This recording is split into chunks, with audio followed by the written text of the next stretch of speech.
9TV.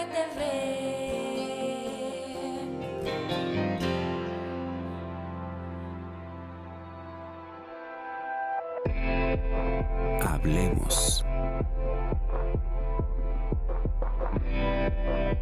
Voces especializadas en ciencias sociales y humanidades.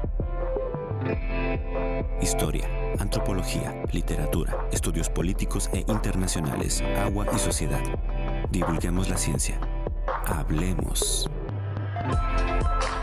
¿Qué tal? ¿Cómo están? Bienvenidos a este espacio del Colegio de San Luis. Les damos la más cordial bienvenida. Qué bueno que nos están acompañando. Y bueno, pues como siempre agradecemos todas las facilidades que nos brinda 9TV para transmitir este programa de televisión desde nuestro Centro Público de Investigación aquí en San Luis Potosí. Seguimos trabajando a distancia. Ustedes saben que las condiciones de pandemia pues todavía se mantienen.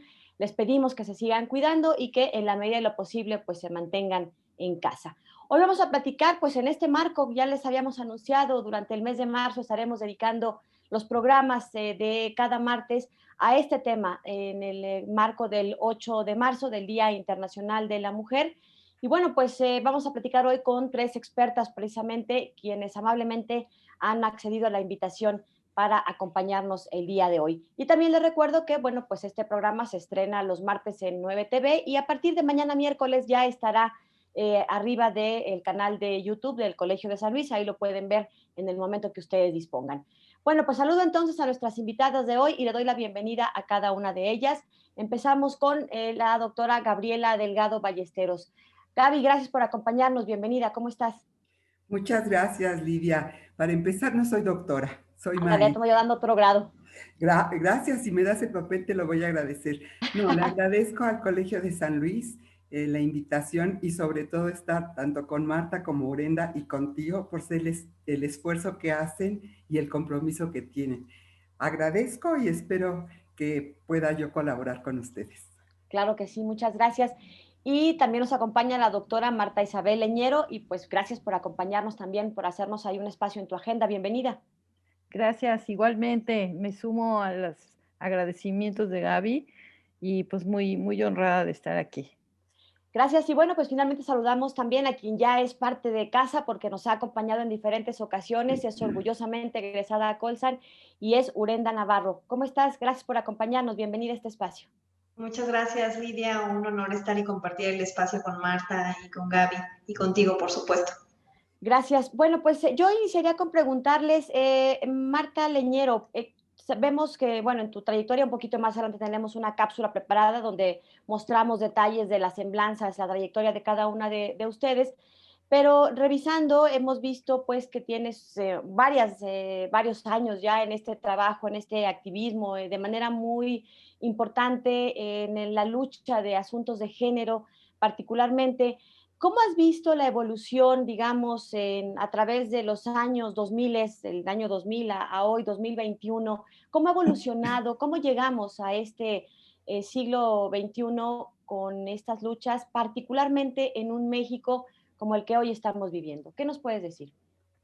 Bueno, sí, yo creo que también mis compañeras compartimos esa trayectoria de muchos años estudiando género. Digamos, nuestra participación ha sido muy académica, universitaria, pero desde ahí hemos formado a muchas generaciones, tanto desde la Universidad de la UNAM, de la Universidad donde venimos Gaby y yo, ¿no? Pues sí podríamos hablar de toda una historia de género, ¿no? Que empezó en los años 90 en la universidad, formando el programa de estudios de género, ¿no? Con la doctora Graciela Hierro y con mucha resistencia por parte de muchos sectores de la universidad en aquel entonces. Entonces, claro, han pasado 20 años. Hemos visto, sí, pues mucha apropiación, digamos, de la teoría, del discurso, de las problemáticas de género por parte de pues, muchas generaciones de estudiantes. Entonces, y las hemos visto, no digo, yo soy parte también de esa formación, de esa educación, y las hemos visto participar en muchísimas, digamos, sitios, lugares, instancias, ¿no? Pero también como como profesoras, ¿no? Entonces, bueno, nuestra casa de pensamiento ha sido esa. Y entonces, ¿qué hemos visto? Primero, pues sí, un cambio, digamos, respecto de la apertura hacia los temas de género, que no fue fácil lograrla, ¿no? Poco a poco hay pues mucho más interés en formarse en estudios de género, en hacer alianzas con movimientos sociales, con activismos, ¿no? Entonces, bueno, sí ha habido un cambio y sobre todo, bueno, últimamente, ¿no? Todos los problemas que hemos vivido de acoso, de hostigamiento, mucho más, digamos, reconocidos por las propias estudiantes, por ejemplo, que ese es nuestro universo de preocupación y atención, ¿no? Y sobre todo, pues los feminicidios también que pues se conocen más, ha habido un aumento. Entonces, bueno, las reacciones, digamos, a estas problemáticas, pues también han sido foco de atención, ¿no? Y de propuestas, muchas propuestas, tanto jurídicas, legislativas, de espacio, de sitio, y el movimiento, ¿no? Que les decimos, ¿cómo? Los feministas de la nueva generación o algo así, que son chicas muy jóvenes, ¿no? En donde ya no es necesario, pues, ni siquiera convencerlas de que es importante esta perspectiva, este discurso, ¿no? Sino que, pues, ellas mismas han tomado, digamos, la iniciativa, ¿no? De, pues, alzar la voz, ¿no? Entonces, digamos, sí hay este cambio, ¿no? Pero también vemos, y lo hemos constatado mucho, también hay muchas resistencias a este discurso, a esta perspectiva, ¿no? Generalmente por parte de sectores de varones, ¿no? Que se resisten a primero a reconocer, ¿no? Que es una violencia de género y luego, pues, a cambiar. Pero, pues, en esa estamos y no nos damos por vencidas. ¿No? Cada vez que podemos, ¿no? Participamos en momentos formativos, en momentos de reflexión, porque además este es un saber colectivo, comunitario, no le pertenece a nadie, sino está, digamos, siempre en construcción, ¿no? Si ya tenemos incluso un nuevo vocabulario con el que empezamos hace 20 años. Hay nuevas palabras, nuevos problemas, y nuestra responsabilidad es transmitir así y, por supuesto, pensar en soluciones. Yo es lo que puedo aportar. Gracias, doctora Marta Leñero. Gabriela Delgado Ballesteros es licenciada en Psicología y maestra en Psicología Clínica por la UNAM. Gaby, ¿cuáles dirías que son los principales retos que hoy enfrentan esta nueva generación de feministas muy jovencitas que andan por ahí de los 20 o menos y que se están sumando de manera muy activa a través de las nuevas tecnologías? Esto ha cobrado, creo yo, una dimensión diferente a la que nos tocó a lo mejor a nosotros en otros tiempos. ¿Cuáles dirías que son estos principales retos? Mira, Lidia, me voy a remontar un poco a la pregunta que hiciste antes respecto a qué ha pasado del 2000 al 2021. Y sí quiero dejar algo muy preciso en el sentido de que en 1983 se creó el Centro de Estudios de la Mujer en la Facultad de Psicología. Bueno, Tuvimos un apoyo muy fuerte de la Fundación Ford y lo que queríamos era hacer investigación. Sin embargo, la problemática, lo que sería una política asistencial, nos rebasó y nos rebasó muchísimo. De ahí que con Graciela Hierro y un grupo de compañeras de diferentes facultades e institutos, Teresita de Barbieri, Alicia Elena Pérez Duarte, Fátima Flores, Lorena, bueno, muchas, impulsamos la creación del PUEG como un programa que se dedicara también a la investigación, pero no solo como programa a la investigación, y esto es parte de lo que están haciendo las chicas organizadas. El PUEG, la intención de Graciela Hierro, de Teresita de Barbieri, el mío propio, Fátima, Lorena, en fin, Gloria Careaga, era poder coordinar y conocer lo que cada instancia hacía.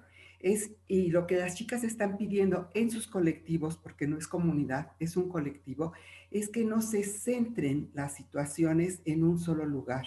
La perspectiva de género feminista tiene que ser transversalizada hacia todas las instancias, dependencias, en este caso de las instituciones de educación superior.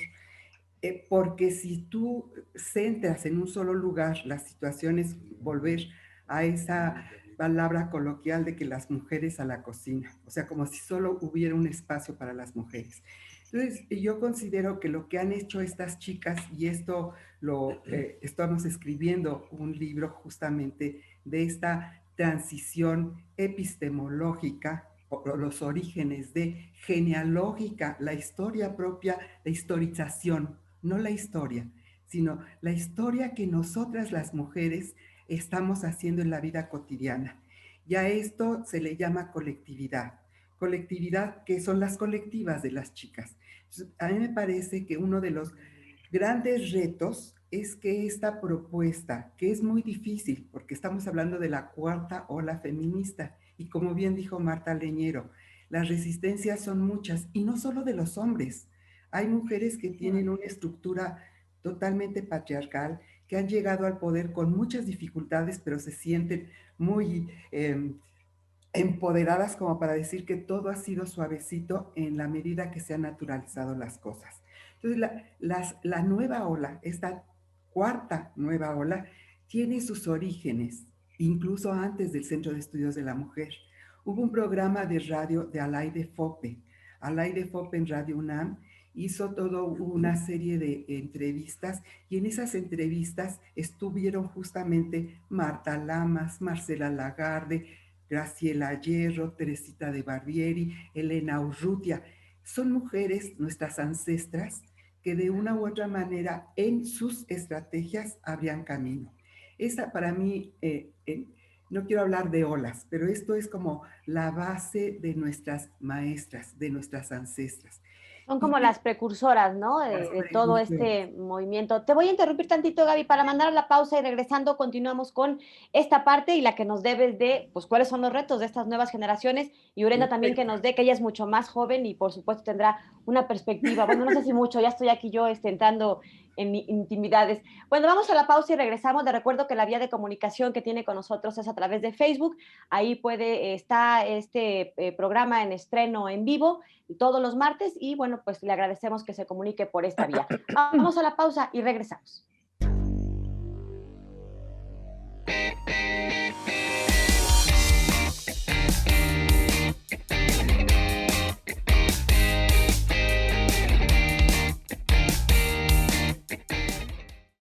Marta Leñero Yaca es doctora en Pedagogía por la Universidad Nacional Autónoma de México. Sus líneas de investigación y trabajo interdisciplinario se relacionan en el campo de la pedagogía con la historia de la educación, los estudios de género y la crítica cultural. Ha colaborado en diversos proyectos de investigación y propuestas formativas para el Laboratorio de Investigación, Género, Interculturalidad y Derechos Humanos, coordinado por la doctora Oresta López Pérez, del Colegio de San Luis. Gabriela Delgado Ballesteros es maestra en Psicología Clínica, también en la UNAM, e investigadora asociada en el Instituto de Investigaciones sobre la Universidad y la Educación. Ha desarrollado importantes trabajos de investigación con excelencia académica. Sus temas han estado relacionados con la educación, los derechos de la humanidad con perspectiva de género feminista. Urenda Navarro Sánchez es maestra en Historia por el Colegio de San Luis. Sus líneas de investigación son las de género, feminismos, criminología feminista, historia de género, de la violencia y criminalidad. Ha sido ganadora del Premio Nacional de Investigación y Estancia Académica del Instituto Belisario Domínguez del Senado de la República por sus aportaciones en materia de seguridad, y actualmente se desempeña como titular de la Defensoría de Derechos Universitarios.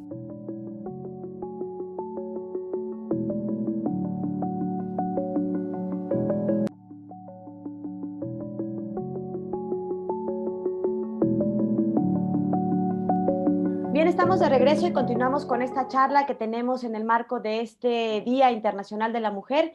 Y estábamos platicando, nos decía la maestra Gaby Delgado Ballesteros, sobre esta lucha de estas precursoras que antecedieron a lo que hoy tenemos en este 2021, mucho del camino que ellas tuvieron que andar. Y bueno, pues teníamos pendiente esta perspectiva que tú tienes de cuáles serían los retos de estas nuevas generaciones de feministas, pues de última generación, ¿no? Que tienen, de nueva generación, le decía al principio Marta Leñero. ¿Cuáles serían desde tu perspectiva? Mira, y justamente hice este recorrido histórico a saltos grandes, porque las primeras feministas en México, su comunicación era en pequeños grupos y su medio de comunicación público era la radio. Y el gran reto para las chicas ahora es esa gran oportunidad que tienen de las redes sociales, del internet, del Facebook, del Twitter, de los books, de todas estas cosas. Sin embargo, el poder expresarse al mismo tiempo en diferentes lugares, esta apertura que se da, ha hecho que haya un apoyo mayor hacia ellas, pero al mismo tiempo es una forma en la cual entran otros factores u otros personajes que pueden en algún momento dañar. Justamente el Colegio de San Luis está hablando muchísimo de lo que son el ciberespacio, el acoso cibernético. Entonces las chicas tienen toda una nueva gama de comunicación en la cual en el 68 a nosotros nos pasaba que nos reuníamos en pequeños grupos y para poder llegar a otros grupos era exponerse en la calle. Las chicas ahora tienen todos los medios para lograr la suma de diferentes movimientos, pero al mismo tiempo tienen que tener, claro, estoy hablando como mamá, pero soy mamá y abuela, pero no soy su mamá ni su abuela. Pero desde la perspectiva de lo que es el aprendizaje de los saberes, hay que tener muy claro que los objetivos que tienen causan resistencias positivas y resistencias negativas. Entre las negativas son las infiltraciones y que no solo están exponiendo el cuerpo, que eso es algo muy importante, como decía Rita Segato, el territorio cuerpo no solamente lo exponen en las manifestaciones, sino se hace pública su acción a través de estos medios. Entonces ese es el primer reto. Y el segundo reto, y esto es como muy vanidoso de mi parte, es reconocer que hacemos historia, que hay que historizar. No surgen de la nada. Hay gente, aquí está Marta Leñero, que tiene toda una experiencia y ha tenido estudiantes y ha formado gente. Hay toda una genealogía y hay dentro del movimiento mismo, hay quienes aceptan que existimos, que existimos y que hemos luchado desde mucho antes. Pero hay otro grupo que dice que no, que esto es totalmente nuevo y totalmente diferente. Yo solo quiero decir, y con esto cierro, gracias Lidia, que un movimiento, y sobre todo un movimiento feminista que quiere transformar, no nace de la nada. Siempre hay un núcleo que, aunque sea mínimo, dio las primeras pautas. Y que ahora nosotras, las ancestras, porque yo ya me siento Urenda, tú vas a hablar ahorita, yo ya me siento que voy de salida. Y lo único que me resta a mí es que aquello que hice o lo que hicimos, poco o mucho, fue algo que en esa época también fue una lucha y que el conocimiento, los saberes no nacen espontáneamente. Hay historicidad y la historicidad la hemos hecho desde Olimpia de Bush hasta Urenda y las hijas, si es que quiere tener, somos una línea en el tiempo. Y esa línea en el tiempo es lo que determina justamente que el futuro sea para el bienestar de todas las personas, retomando los derechos de las mujeres, de las niñas y las adolescentes. Gracias, Lidia. Gracias, pues aquí seguimos y en el siguiente bloque regresamos también para seguir escuchándolas. Por lo pronto, Urenda, tú ocupas hoy un espacio importante en la Universidad Autónoma de San Luis Potosí, estás rodeada de jovencitas. Platícanos, ¿cuál es tu perspectiva frente a estos nuevos retos hoy en el siglo XXI, en este 2021? Sí, gracias. Pues comparto la perspectiva compleja y crítica de mis colegas, porque efectivamente creo que uno de los grandes pasos que se han dado en el siglo XXI es la articulación en el espacio público de las agendas de las jóvenes mujeres, quienes han impulsado particularmente y visibilizado que el movimiento feminista es plural, es decir, rompe como en esta idea monista de que hay una sola forma de ser feministas o una sola forma incluso de transitar o reflexionar sobre las necesidades complejas que tienen las mujeres. Y creo que es desde ahí, desde el espacio público, desde el encuentro con las unas con las otras, en donde han construido nuevas formas de trazar la vida pública para las mujeres. Y particularmente quisiera centrarlo, y cuando me refiero a lo que voy a exponer, como nuevas formas de hacer política. No me refiero a la política ramplona, electorera en el marco en el que actualmente estamos, sino a esas formas de cuestionar el ejercicio del poder, a trazar desde el espacio público relaciones más horizontales, a transgredir desde el amor de las y para las mujeres, porque en eso creo que se traduce más incluso que el concepto de sororidad. Hace un rato lo decía precisamente en Gaby, esta historia que nos permite reconocernos como mujeres distintas, como mujeres diferentes, como mujeres que no necesariamente tenemos que caernos bien, y creo que ellas lo tienen con una claridad enorme, pero que somos capaces de poner, o que son capaces de poner en el centro de esas diferencias a agendas comunes, y hemos visto cómo han avanzado estas agendas comunes. Yo veo en el horizonte la articulación de esta agenda que han sabido trazar las colectivas de mujeres jóvenes, que han sacudido los espacios universitarios, como bien lo has dicho. Los últimos 3 años son cruciales en la historia de las instituciones de educación superior, particularmente porque lo que antes no se visibilizaba, que era que estos contextos eran históricamente jerárquicos, históricamente corporativos y ausentes de la presencia de las mujeres, que más bien nosotras hemos irrumpido ahí, pues ellas lo hicieron de patente, ¿no? Hicieron patente esta voz a través del scratch, a través de los tendederos, a través de la denuncia informal, visibilizaron y colocaron e hicieron, propusieron que se dieran grandes transformaciones muy importantes. Pienso en lo que pasó en la UNAM, que se nombrara en el estatuto de la UNAM que la violencia contra las mujeres es grave, o sea, que toda violencia contra las mujeres es grave. Pienso en el propio estatuto de la Universidad Autónoma de San Luis Potosí, recientemente reformado en noviembre del año pasado, que igual en consonancia recupera eso, y que me parece que esas son conquistas, y que justo cuando se leen en clave histórica nos permite reflexionar que lo que hemos hecho a lo largo de la historia de la reivindicación de los derechos de las mujeres es abrir nuevos frentes de lucha. Entonces, este nuevo frente de lucha que las articula a ellas y que reconoce esta genealogía, incluso ellas le llaman gineología, que eso me parece incluso un concepto muy disruptivo desde estos espacios de reflexión de las jóvenes feministas, es trazar una agenda con 3 derechos muy especialmente claros, ¿no? Sigue estando pendiente, y creo que es una de las consignas muy claras, el derecho a la igualdad sustantiva, que se traduce en una multiplicidad de inacceso a derechos. Sigue siendo tema toral de emergencia nacional, y lo han planteado así, el derecho a una vida libre de violencia, que trae aparejado visibilizar el tema de los feminicidios, de las nuevas formas en las que se patentan esos feminicidios, esas narrativas corporalizadas que hablan que ahora pues están cometiendo muertes violentas, ya no únicamente de lo que nosotros consideramos como feminicidio sexual íntimo entre un sujeto que tiene alguna relación sexoafectiva con la víctima, sino con otros actores emergentes que reproducen estas formas de violencia como pedagogías de disciplinamiento para las mujeres. Y el tercer gran derecho, que me parece que está también en puerta y que es una bandera, un estandarte muy claro, que no están dispuestas a ceder en ese sentido camino, son los derechos sexuales y reproductivos de las mujeres, ¿no? Que han traído incluso discutir sobre el enunciamiento de las mujeres como sujeto político de los feminismos.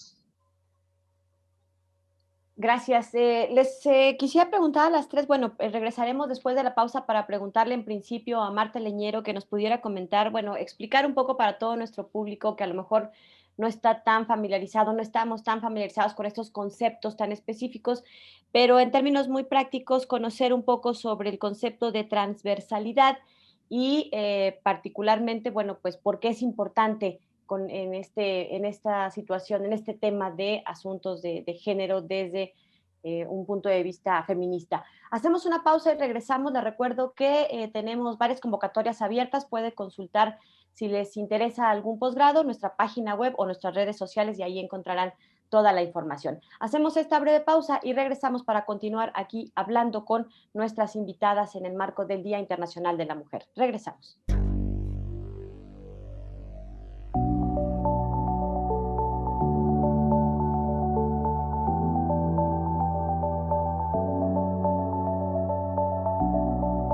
Las mujeres perciben un salario 23% menor al que ganan los hombres a nivel mundial.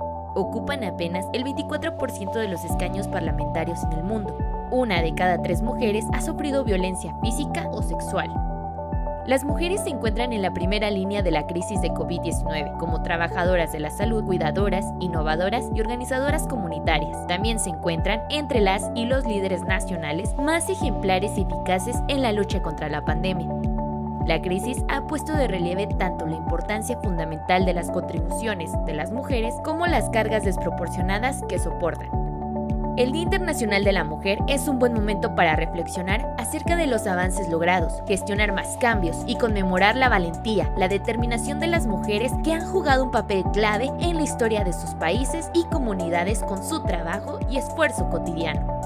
Celebrado por las Naciones Unidas desde 1975, el Día Internacional de la Mujer se arriba hoy en un mundo con grandes retos y nuevos desafíos, enmarcados por nuevas luchas de género, brecha salarial, carga desproporcionada del trabajo doméstico y no remunerado, violencia laboral, política, matrimonio infantil, acoso y hostigamiento sexual, estereotipos de género, marcos legales inequitativos, prácticas, usos y costumbres discriminatorios y particularmente en México, violencia en sus diversas modalidades, hasta su expresión más cruel, que son los feminicidios.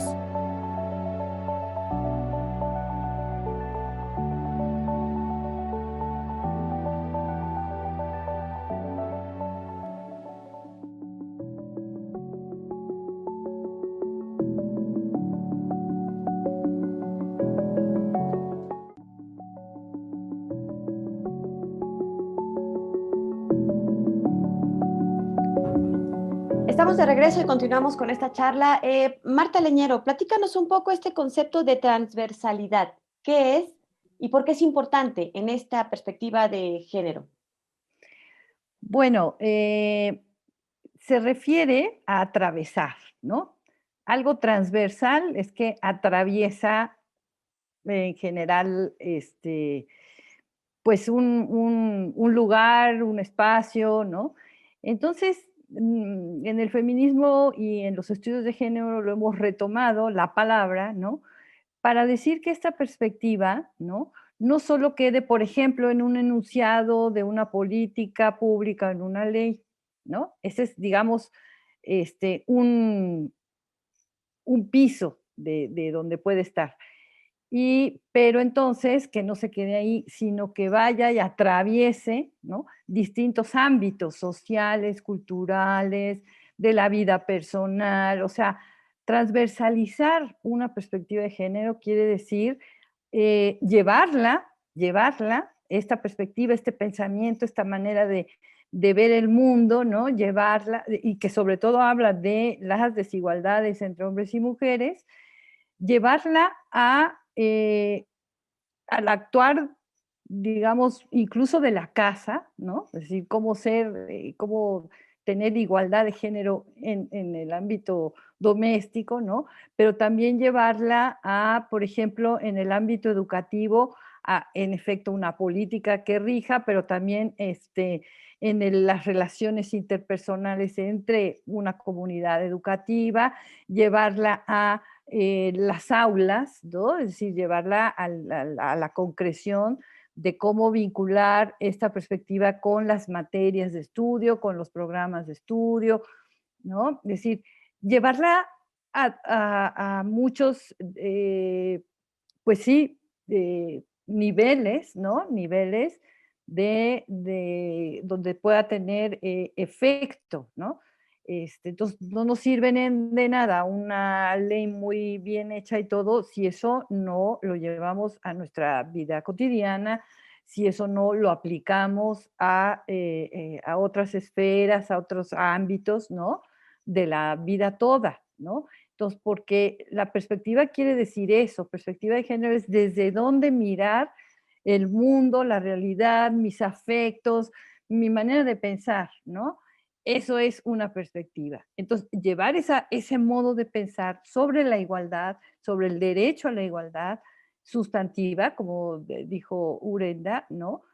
Llevarla a todos los ámbitos que es posible. Entonces, transversalizar quiere decir eso y que, sobre todo, pues, que no se quede en letra muerta, digamos, en un comunicado y ya, ¿no? Sino que la vivamos, la experimentemos, la pongamos en práctica, más o En menos todos los espacios que eso quiere decir posibles. transversalizar. Yo creo que Gaby tiene también mucha claridad al respecto y ella completará la idea.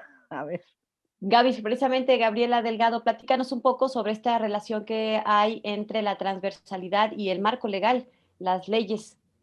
Lo de las leyes se lo voy a dejar totalmente a Urenda, pero sí quiero dejar algo muy claro, en el sentido de que para bien o para mal, México ha firmado tratados internacionales. Sí, Uno también. de ellos son los Objetivos de Desarrollo Sostenible.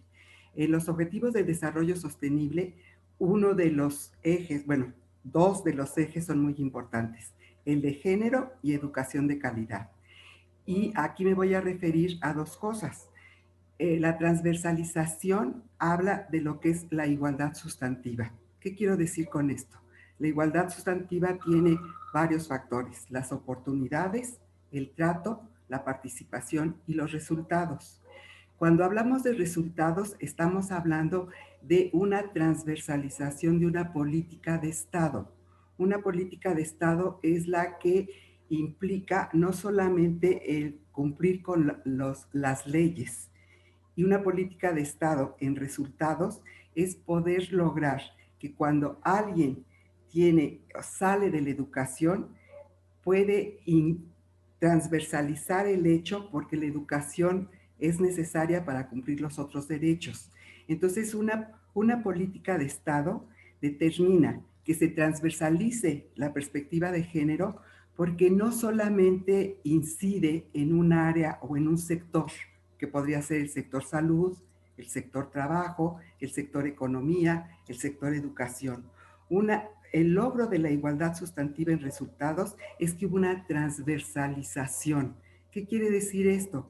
Que en toda política pública, que no es política de gobierno, sino es una política pública, tampoco es una política asistencial, es pública, porque justamente si transversalizamos la perspectiva de género en todas las áreas de los sectores de la política pública, vamos a lograr que se incida en todas las áreas.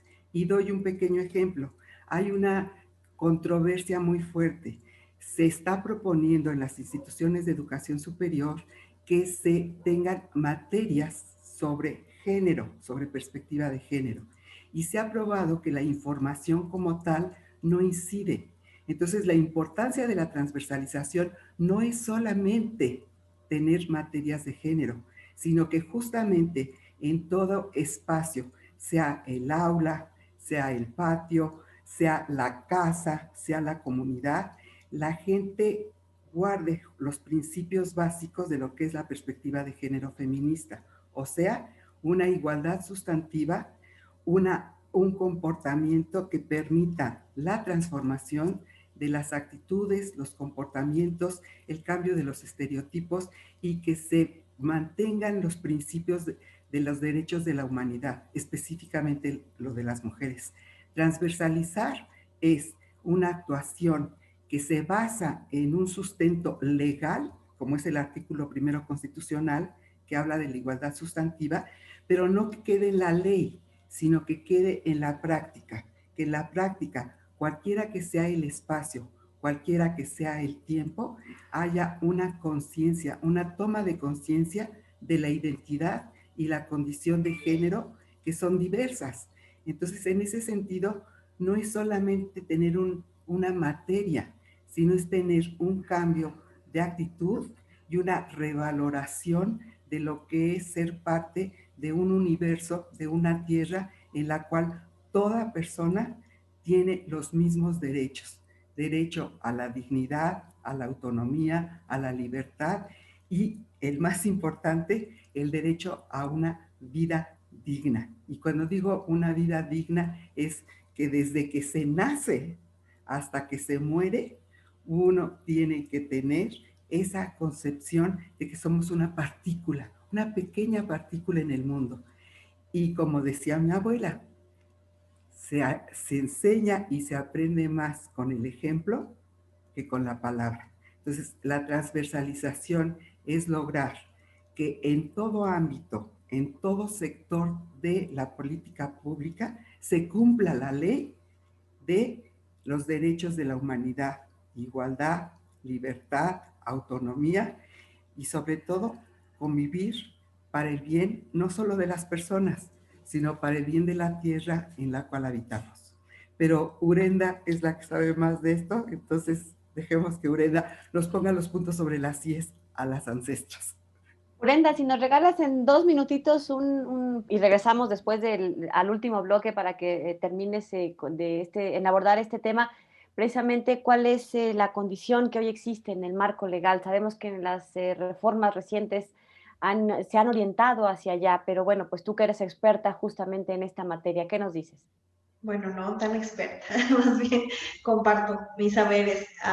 Bueno, creo que hemos avanzado sustantivamente, pero aún no en el reconocimiento o en el ejercicio. Recordemos que el derecho se conculca con 2 componentes. Uno es la reivindicación, es decir, el reconocimiento del derecho, y el otro es la garantía de acceso a ese derecho, y esa constituye una de las grandes deudas específicamente con las mujeres. Y lo digo porque precisamente cuando lo leemos en clave histórica, no es una afirmación de perogrullo que se tuvo que esperar a la Convención de Viena de 1991 para que se hiciera, digamos, esta afirmación de que los derechos de las mujeres eran también derechos humanos. Eso daba cuenta de la gran brecha histórica de desigualdad que había habido tanto en el aspecto de la reivindicación, es decir, que esos derechos se nombraran también como derechos de las mujeres, y que por supuesto abría la puerta al reconocimiento de la todavía deuda del inacceso, de la garantía de acceso al ejercicio de esos derechos. Y creo que en ese sentido, los últimos 40 años hemos estado impulsando desde diferentes frentes y desde diferentes espacios también, por supuesto, ese reconocimiento de los derechos y esas garantías de acceso. Eso, por supuesto, que ha traído logros muy sustantivos. Quiero mencionar algunos, entre ellos que no tienen ni 20 años. La propia Ley General de Acceso de las Mujeres a una Vida Libre de Violencia es el ejemplo de eso. Y particularmente es muy significativa porque no solo reconoce los tipos y ámbitos de la violencia, sino que ha dotado de un mecanismo de exigibilidad para que las mujeres podamos demandarle al Estado garantías para el ejercicio de nuestro derecho a una vida libre de violencia, que es el mecanismo de la Declaratoria de la Alerta de Violencia de Género. Ese mecanismo que han pugnado desde las narrativas de los gobiernos de decir que no sirve cuando, bueno, lo que no ha servido son las medidas contenidas, es decir, la política pública que se ha desplegado a raíz de ese mecanismo, pero el mecanismo es necesario y es útil. Lo que habría que replantear es cómo se ha hecho operado ese mecanismo, pero esa es nuestra garantía de acceso. Quitarnos, por ejemplo, esa garantía es un retroceso, lejos de avanzar en términos de la progresividad que enmarcan los principios en materia de derechos humanos. Otros de los que me parece también que son muy importantes conquistas de los últimos 4 años, realmente 6 años, el tema de incorporar el principio democratizador de la paridad. La paridad en sí no es un derecho, el derecho es la igualdad sustantiva, la paridad es ese principio que nos permite trazar la ruta, que se incorpore en la legislación una garantía de acceso para que las mujeres podamos disfrutar del ejercicio del derecho de la participación política en todos los ámbitos, y lo estamos viendo hoy en día, ¿no? Y eso es un derecho de acceso de reciente data, a eso me refiero.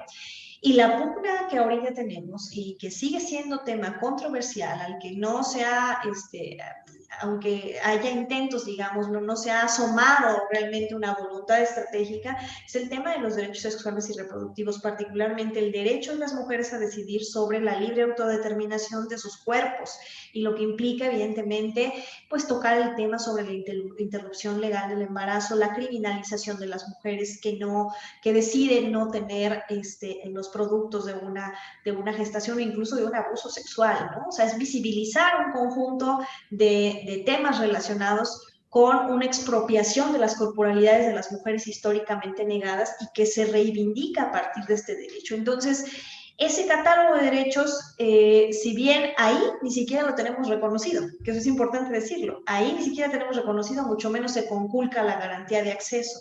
Entonces, hay nuevos frentes de lucha. Las consignas que hemos logrado que se materialicen en las normas, pues se mantienen en disputa, y ahí lo cerraría un poco para, si quieres, regresamos, porque nunca tenemos la certeza de que nuestras conquistas de reconocimiento de derechos contenidas en la ley, como lo mencionaba el mecanismo de la alerta de violencia de género, se mantengan. Las tenemos siempre que continuamente estar disputando. Vamos a hacer una pausa y regresamos para concluir con nuestras invitadas de hoy, y les recuerdo también que puede consultar la agenda Colsan en nuestras redes sociales o en nuestra página web. Esa es la serie de actividades que tenemos para las siguientes semanas. Continuamos.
Bien, estamos de regreso y vamos a terminar esta charla. Este es nuestro último bloque, el tiempo se nos ha ido rapidísimo y bueno, pues Urenda nos va a concluir con este tema de la situación del marco legal y bueno, pues aprovechamos para que nos des tu conclusión al terminar este programa. Sí, pues efectivamente, como he mencionado, los avances siguen pendientes. Me parece que tenemos que seguir, digamos, perfeccionando el marco legal que tenemos a partir de tanto la ley de acceso, la ley general de acceso, como la ley para la igualdad, porque son dos componentes muy importantes. El Estado mexicano tiene la obligación de cumplir con dos deberes particulares, no porque sean los únicos que marcan los estándares internacionales en materia de derechos humanos de las mujeres, pero sí los que tienen que ver con el deber de prevención y de erradicación, de los cuales se despliega las leyes para la igualdad entre hombres y mujeres, y desde las que se han construido, por ejemplo, los sistemas nacionales para la igualdad, los mecanismos para el adelanto que se conforman con los institutos de las mujeres de los estados, las instalaciones de unidades de género en las diferentes administraciones, dependencias de la administración pública, federal, estatal, municipal, las instancias municipales de las mujeres, todos esos mecanismos que se desprenden de la ley que buscan precisamente garantizar la igualdad sustantiva de las mujeres a través del despliegue de políticas públicas que transversalicen los principios de igualdad y que instalen una cultura institucional con perspectiva de género. Y por otro lado, la Ley General de Acceso, que le da cumplimiento a este estándar internacional de debida atención integral a los casos de violencia, porque eso es algo que va a seguir ocurriendo y del que se desprende tanto el Sistema Nacional para Prevenir, Atender, Sancionar y Erradicar la Violencia contra las Mujeres en territorio nacional, que ha creado a su vez los centros de justicia para las mujeres, que articula el trabajo de las fiscalías de atención a las mujeres, de los tribunales que deben incorporar la perspectiva de género para juzgar atendiendo a estos estándares, desde las instancias también que se encargan de emitir recomendaciones, es decir, en el ámbito jurisdiccional del soft law, que es actualmente ombudsperson en las oficinas de las Comisiones Estatales de Derechos Humanos, que han emitido una serie también de recomendaciones sobre mejora del marco legal. Y por supuesto, no menos importante es que México se ha sometido a la revisión periódica de los mecanismos internacionales como la CEDAW, que por lo que respecta al marco jurídico legal ya le ha realizado un conjunto de recomendaciones que tendría que estar atendiendo para modificar y reformar aquellas normas que estén generando discriminación o que estén perpetuando parte de los sistemas de opresión hacia las mujeres. Entonces creo que en ese sentido sigue siendo un frente de lucha. El derecho ya de por sí tiene un sesgo androcéntrico bastante importante que desde la crítica jurídica feminista se ha colocado sobre la mesa. Y por eso me parece que a partir de ello, y un poco retomando que hemos estado haciendo de manera conjunta, Gaby, Marta, y en mi caso participando en este diplomado que está dirigido a instituciones de educación superior, particularmente a las normales del Estado de todo nuestro país, es que se necesita que estos espacios cuenten a su vez como instituciones garantes del derecho a la educación, pero por supuesto también en donde se coaligan relaciones humanas, a garantizar mecanismos para la igualdad al interior de las normales, así como mecanismos para la atención de las distintas formas de violencia que se generan en estos espacios. Entonces se abre una puerta de oportunidades y por supuesto se abren muchos frentes de lucha a partir de estas visibilizaciones de las demandas y de los espacios, como lo pueden ser los espacios de educación superior para atender la violencia contra las mujeres. Muchas gracias, Urenda, por tu participación y por haber aceptado la invitación a este espacio. Marta Leñero, ya para casi despedirnos, te preguntaría, pues, tu conclusión frente al Día Internacional de la Mujer, pero también platícanos, si nos alcanza en 3 minutos, cuál ha sido tu experiencia de participar en un diplomado que está dirigido justamente a formadores de docentes y que tiene el centro, el ojo puesto en estos temas de género. Bueno, a ver si en 3 minutos. Primero, yo también me gusta irme al pasado, eso de lo que habla Urenda de la garantía de acceso, y recordar que justo el movimiento femenino y feminista del siglo XIX, por lo menos en nuestro país, justo por lo que luchó fue por la garantía de acceso a la educación y al espacio público, ¿no? Es decir, tenemos derecho, ¿no?, a educarnos, a seguir nuestros estudios, a ir a la universidad. Creo que se nos olvida ese ambiente en donde las mujeres no podían seguir estudiando. Y si estudiaban, a finales del siglo XIX, les quedaba la normal, por ejemplo, las normales para señoritas y algunos oficios también, ¿no? Pero, digamos, tenemos muy poco tiempo las mujeres de haber ingresado a los estudios, de seguir estudiando, ¿no? Todavía hay comunidades donde vemos justo que niñas de secundaria no siguen la escuela, ¿no? Por muchos factores, ¿no? Entonces, bueno, esa garantía de acceso a la educación creo que fue de las primeras conquistas, ¿no?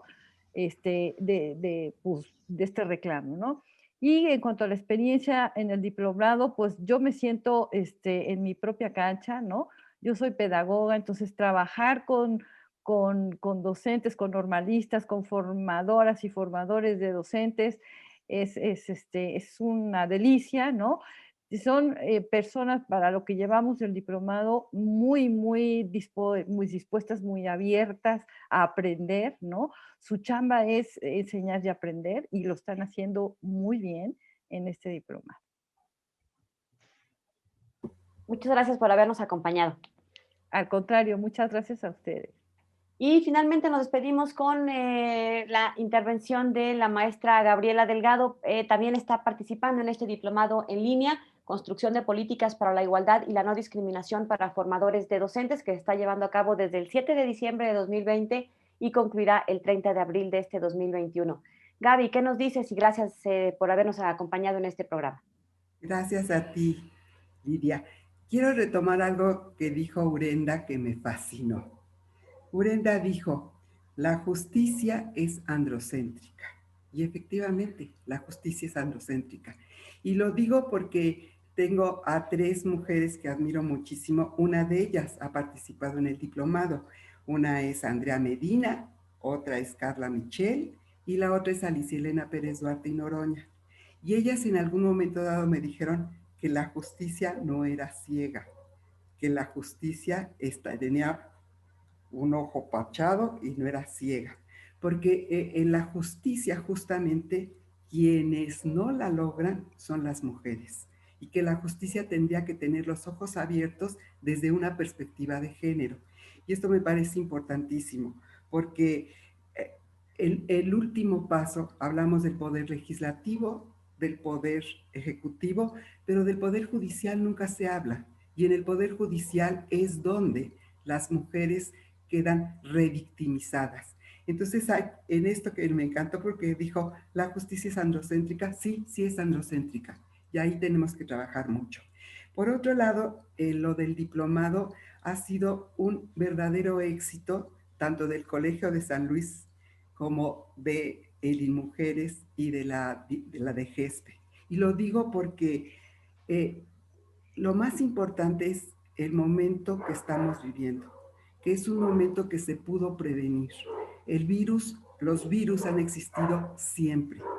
Y la UNESCO tiene un estudio muy importante en el cual dice que en esta época, quien incide en las mentalidades de las niñas, los niños y los adolescentes es la escuela y los medios de comunicación. Y muchas veces culpamos a las familias de que no forman a la infancia, pero las familias ante las crisis económicas salen a trabajar. El lugar más importante para la juventud y para la infancia, que son la ciudadanía del futuro, son quienes van en un momento a enfrentar retos muchísimos más grandes de los que tenemos, es la escuela y es la educación. Entonces el diplomado para mí es una apuesta justamente a una transformación del mundo. Las niñas, los niños y los jóvenes pasan más tiempo con sus maestras y maestros que a veces en la casa. Entonces, el diplomado, para mí la importancia del diplomado es que justamente puso el punto en lo que es la justicia.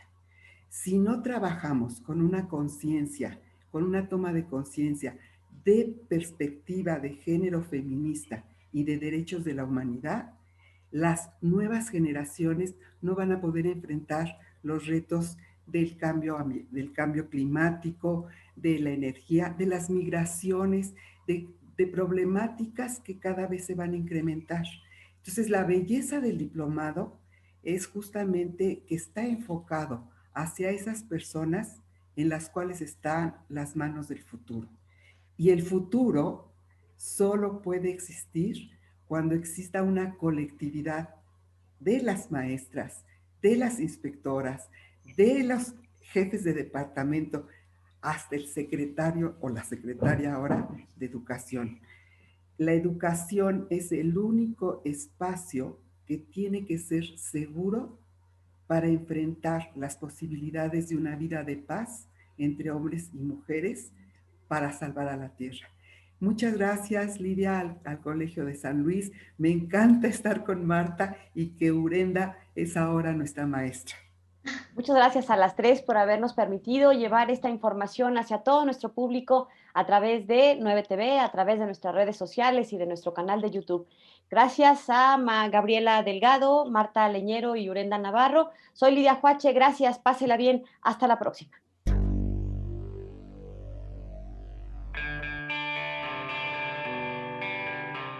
El Colegio de San Luis te invita a las actividades académicas que se llevarán a cabo durante los próximos días. El programa de estudios políticos e internacionales del Colegio de San Luis invitan al Seminario Permanente de Asuntos Legislativos, de marzo a diciembre de 2021 por Google Meet. Evento dirigido a estudiosos de las organizaciones políticas de asuntos legislativos y público en general.